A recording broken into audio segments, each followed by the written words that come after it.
আজ আমি আপনাদেরকে এই পিঠের ডিজাইনটা বানিয়ে দেখাবো। এই যে এই কালারে এটা বানিয়েছি, দেখুন কিভাবে বানিয়েছি।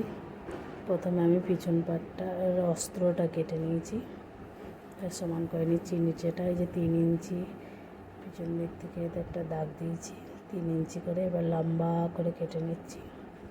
কেটে নেওয়ার পর আর কি, এবার কাপড়টা নিয়ে কাপড়ে কাটিং করে নিচ্ছি। কাপড়টা ভালো করে সমান করে ভাঁজ করে এবার এর উপরে অস্ত্রগুলো রেখে কাটিং করে নিচ্ছি। দাগ দিয়ে নিচ্ছি, প্রথমে দাগ দিয়ে তারপরে কাটিং করব। এই যে দাগ দিয়ে দিচ্ছি, এবার কেটে নিচ্ছি।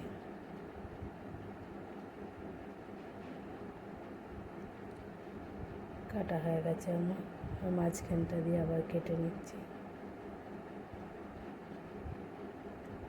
এটাও কাটা হয়ে গেছে। এবার সোজা পিঠের সাথে ওই যে অস্ত্রের কাপড়টা বসিয়ে দিচ্ছি।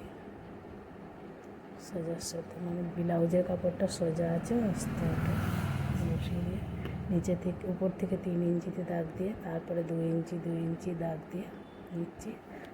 তারপরে যে সরু সরু ফিতেগুলো আমি কেটে রেখেছি এইভাবে বসিয়ে দিচ্ছি। বসিয়ে দেওয়ার পর আমি একটা সেলাই দিয়ে নিচ্ছি। সেলাই দেওয়া হয়ে গেছে। এবার আমি এগুলো কেটে নিচ্ছি ছোট ছোট করে, দিয়ে আমি ওই অস্ত্রটা এর উপর রেখে একটা সেলাই, চাপ সেলাই দিয়ে নিচ্ছি।